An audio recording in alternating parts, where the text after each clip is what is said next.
Welcome to the Newsweek lead, listeners. Monday kicks off with a bang, and it appears the notorious tenderpreneur Vusimusi cat Matlala had already secured a SAPS lease deal several months before he landed a now cancelled lucrative tender.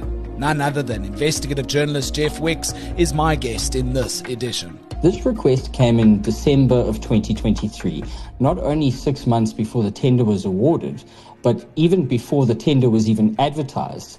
And, it's circumstantial in the extreme to say that this points to some sort of impropriety. But when we view it against the consensus of evidence we know so far and what we've in large part uncovered at News 24, it certainly raises red flags and questions about what he knew and when he knew it. Later in our trending topic, Zuma's daughter Duduzile finally faces the music for allegedly inciting the July 2021 riots, but formally pleads not guilty. And finally, the Proteas return to one-day international cricket with On This Day in South African History, our regular segment at the end of the show. New episodes of The Lead air Monday through Thursday at 7 p.m. Got something to say about this topic? Drop us a short voice note on the Lead's WhatsApp hotline. That's 072-562-3179. Special thanks to 10x Investments for sponsoring our show. You'll hear more from them in a second. Let's get chatting. My name's Graham Robenheimer. This is The Lead, and this is the South African story. This episode of The Lead is brought to you by 10x Investments. 10x your future. To our top story today, and just when you thought the cat Matlala saga could not get any deeper, it most certainly does. Today, specialist investigative journalist Jeff Wicks can finally reveal the notorious tender don secured a pretty affordable deal to rent out a state clinic on the grounds of the Pretoria West Police Training Academy. That came, though, a full 6 months before he landed the controversial 360 million rand health services tender with the SAPS. Now, it appears the cat's confidence, well, it knows no bounds. Wicks joins me live now from Randburg to take us through some of the details here. Jeff, lucky to have you back on The Lead. How are you doing, brother? I'm good, and yourself? Thanks for having me, Graham. Yeah, man. Look, take us through how exactly the cat, this incarcerated tenderpreneur, if you will, managed to wrangle this rental deal so far in advance of winning the tender, and why was it such a necessity for his Medicare 24 Tshwane District Minnow company? So from what we understand, and this is through documents that we have in our possession, and specifically the lease agreement, is that his company, Medicare 24 Tshwane District, which was obviously the vehicle which would go on to later and win that 360 million rand tender, approached the Department of Public Works and Infrastructure with an unsolicited request to rent this clinic space. And this request came in December of 2023, not only 6 months before the tender was awarded, but even before the tender was even advertised.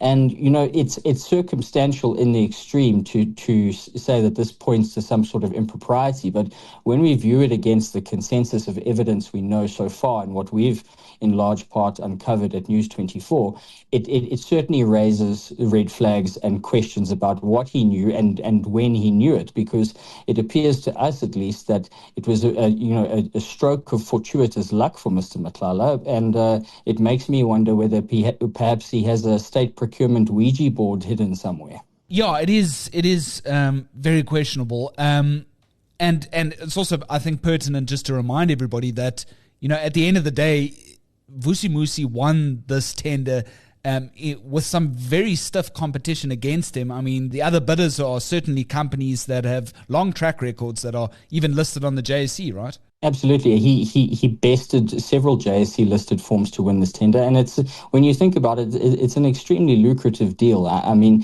its banner value is 360 million rand, but that number also could have risen because there was 600 million rand available in the budget.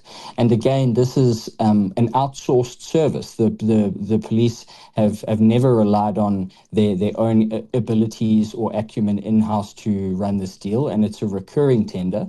And from what we know, Medicare 24 Tshwane District was founded and established for this purpose, to specifically target this tender. And, it won this deal midway through 2024, and it was approximately 8 months before the tender was cancelled. But at that point, he'd already been paid 50 million rand. And the cancellation came shortly before he was arrested on other criminal charges. In actual fact, it's News 24 that once we first reported on the tender and the raid on Vusimusi Cat Matlala's property, that the now suspended police minister, Senzo Mchunu, then brought this internal audit into the now cancelled tender. When exactly was that, and how does it fit into the timeline? So in the last 10 days of December, News 24 reported that, firstly, Matlala had won this tender, despite being tainted or having his persona blighted for his association with the Tembisa hospital scandal. You know, he had three shell companies which were used to build that facility, and he was one of the individuals flagged by Babita Deokaran prior to her death. So he went on to win this tender, and at the same time that we reported this windfall, we simultaneously reported that a man who is now a key contractor for the SAPS had been raided by an element of crime intelligence who were investigating the kidnapping of his business partner, Jerry Boshocha. When we pushed into the public domain that he'd obviously gone on to win this tender, it sparked some sort of action on the part of, as you correctly said, now suspended Police Minister Senzo Mchunu, who questioned Police Commissioner Fanny Masemola about the probity of this award, and then went on to actually audit the tender itself and tasked the police brass with conducting a probity audit of exactly what had happened, and that's when the red flag started to show. Right. Listening thus far, and you want to know exactly the investigation that we're alluding to, is the latest piece from Jeff on the front page of News 24. Tender profit, Cat Matlala rented SAPS medical clinic 6 months before 360 million rand award. Now, we haven't seen this before, Jeff. It's the self-styled sort of corporate imaging, the internal sort of story that any preferred bidder or bidder otherwise would sort of give in as part of the CV and everything else that tells a lot more about the potential company that could win a tender.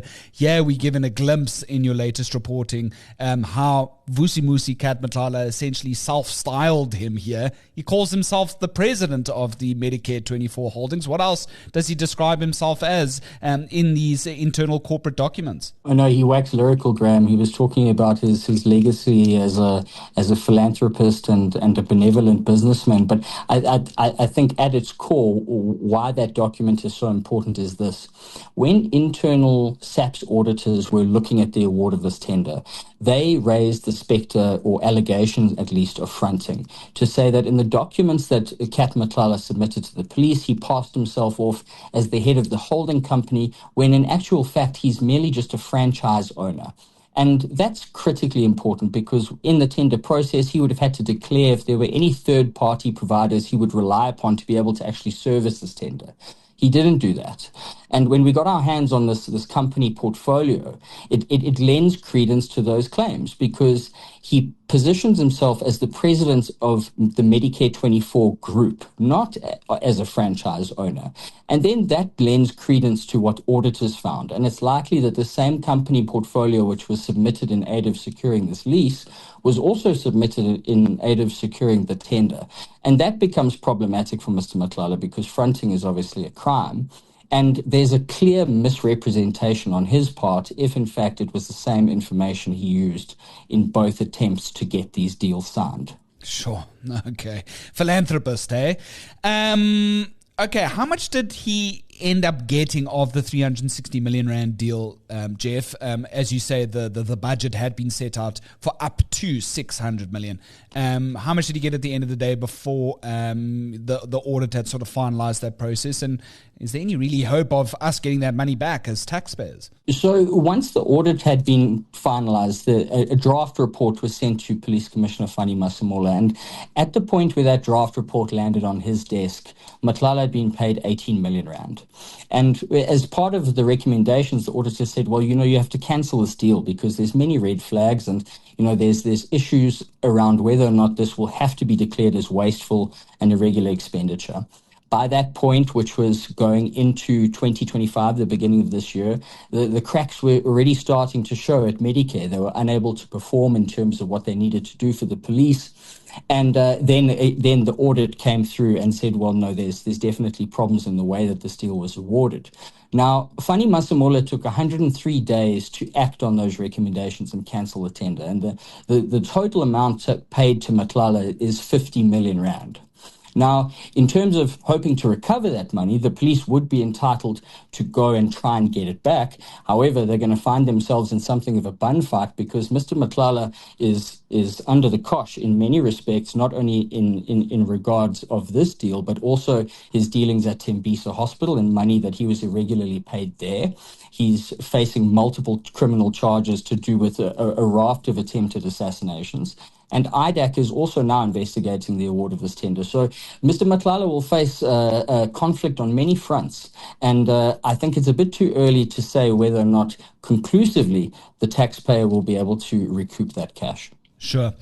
Look, it's the Pretoria West Police Training Academy. You know, from the layperson's view, they would automatically think, okay, this property falls under SAPS management, and perhaps to a certain sort of managerial degree it does. But this is state property, so the final word and buck really does stop with the Public Works Ministry, now headed by a DA minister in Minister Dean McPherson.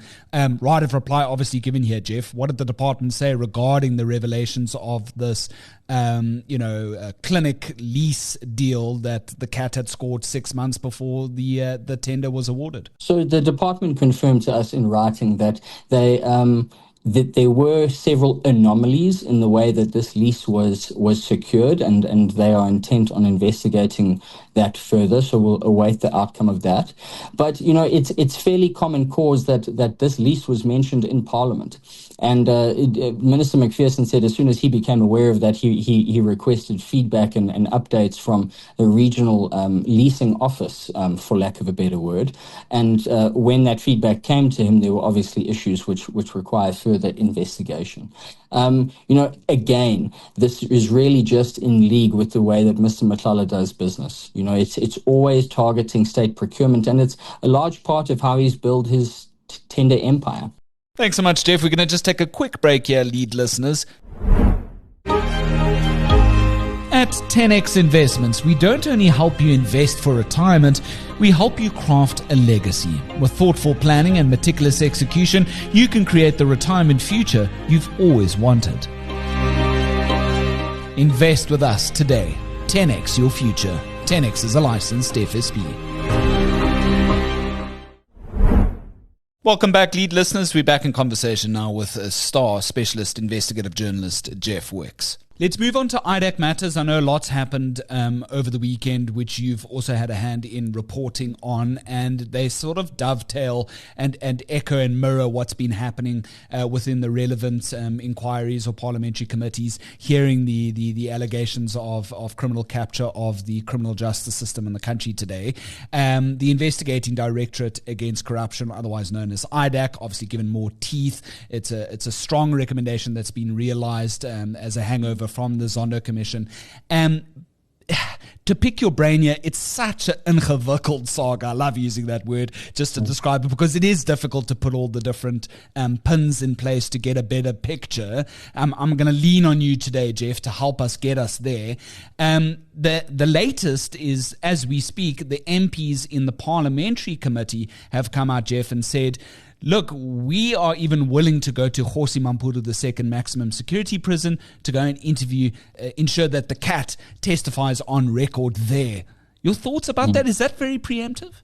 I think it's a fool's errand, Graham. If Mr. Matlala has even a halfway decent lawyer, the instruction to him will be not to answer any questions. Mr. Matlala is facing criminal action, like I said, on many fronts.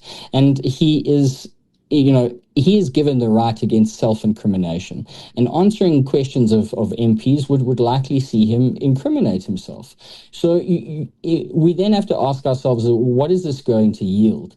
Has he been given legal advice that says, no, he must answer the MPs' questions? But, on the face of it, it seems like something that's going to amount to naught, in that he's going to refuse to answer any of their questions, and he would be perfectly within his rights to do so. Yeah. And of course, it now follows on from last week, the IDAC head, Andrea Johnson. She was revealing to these very same MPs the extent of the death threats that her teams very obviously experienced in relation to this very contentious issue, as she said, he said, between the PKTT, the Political Killings Task Team led by Mkhonazi, as well as IDAC. And here we have one of the top IDAC investigators, Matthew Sisoko, attacked and kidnapped whilst driving home in Gauteng on Friday night, before later being abandoned near Rabi Ridge, Johannesburg. What happened here, Jeff? How difficult has it been really to piece together what happened here and what the motives are? So again, from what we understand is that Matthew Sisoko, who's basically the chief investigator at IDAC, who was accosted by gunmen on Friday night while traveling home and abducted. And he was forced to withdraw money from several ATMs, but he was also stripped of his state cell phone and laptop, which of course, without having seen the devices myself, one would assume that they contain sensitive information pertaining to the investigations that IDAC is advancing. And he was badly assaulted and then dumped at the roadside, still missing his devices, which raises serious concerns that IDAC was potentially being targeted, and specifically he was targeted for people to get their hands on his cell phone and laptop. And, I think what prompts the most concern out of all of this is the timing. And this attack on Sisoko came, less than 48 hours after Andrea Johnson testified in Parliament and narrated the death threats that she'd received in the wake of the arrests of these top CI officers.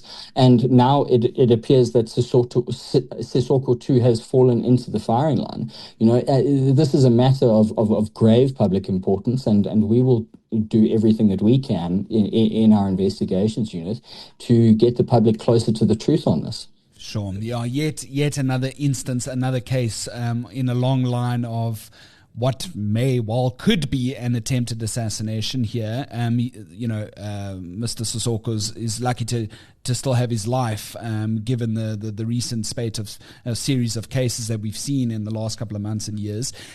For those who don't understand the IDAC standoff with the PKTT head and Nhlanhla Mkhonazi, what is this constant cause of consternation between the two? So I think the simplest way to put it, Graham, is that there's a tale of two versions here, and it all rests on the criminal pursuit of crime intelligence boss Dumisani Khumalo.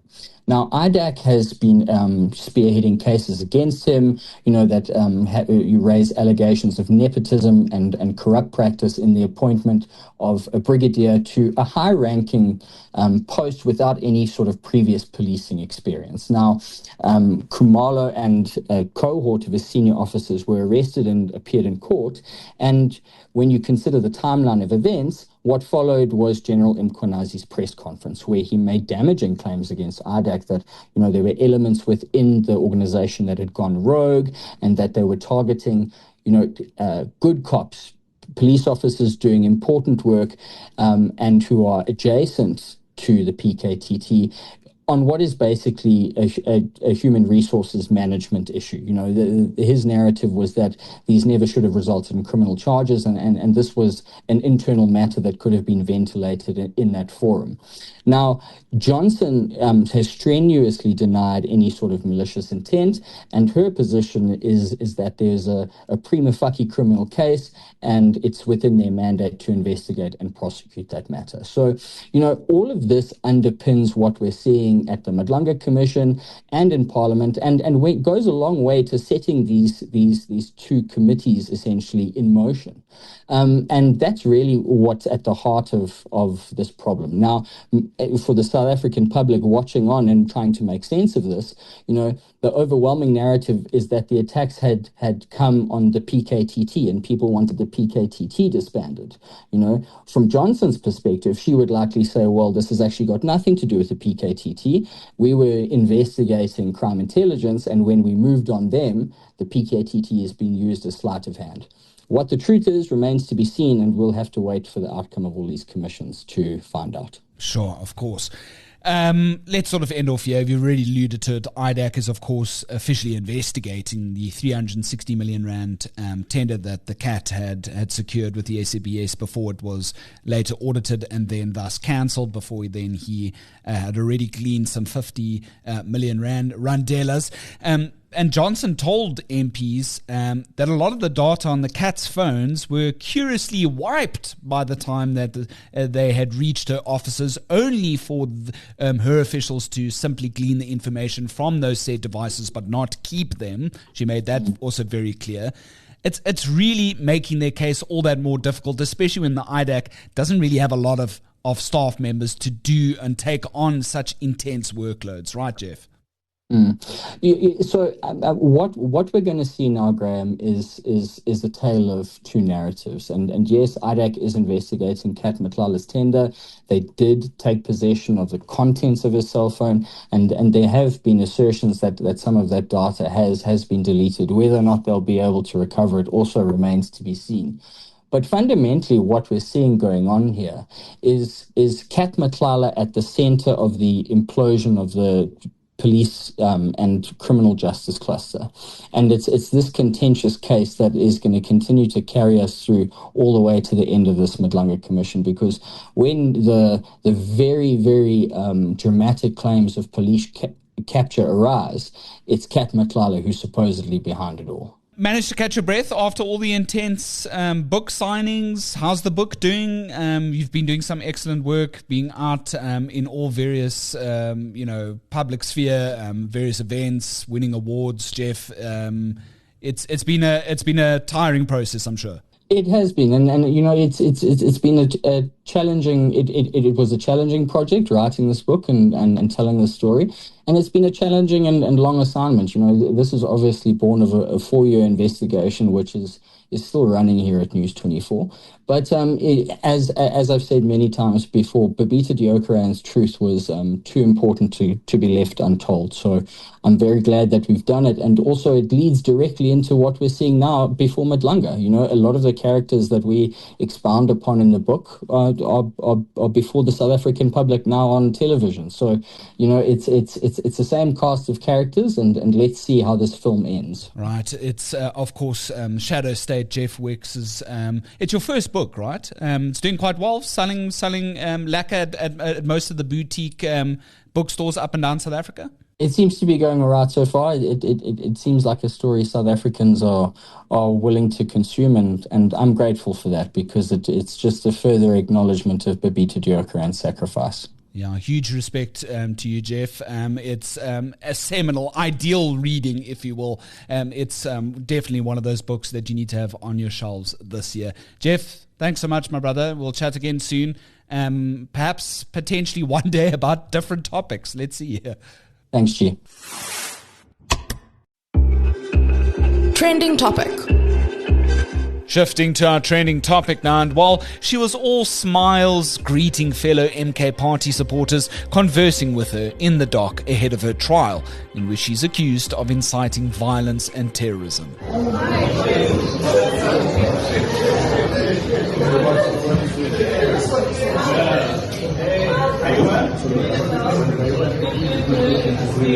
Former President Jacob Zuma's daughter Duduzile formally pleaded not guilty to the counts linked to her alleged remarks around the 2021 July unrest when she appeared in the KwaZulu-Natal High Court sitting in Durban this Monday. Prosecutors allege she used her social media accounts to encourage violence and looting following her father's notorious imprisonment, the aftermath of which left some 300 people dead, caused billions of rand in damages across the very same province. Zuma Sambutla's defense team claims to have dismissed the state's case as quote-unquote baseless, quote-unquote weak, and quote-unquote politically motivated. The trial is set to be heard now until the 20th of November, with the state's very first witness, a person said to testify about a link between Zuma's daughter's posts and the violence in question. What say you? Drop us a voice note, 072 562 3179. You're listening to the latest edition of The Lead on News 24 with Graham Rowenheimer. If you've got an opinion on what you've heard so far, drop us a short voice note on our WhatsApp hotline. That's 072 562 3179.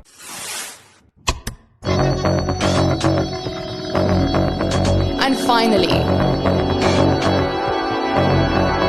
Ending off today's edition of The Lead with On This Day in South African History, the 10th of November 1991.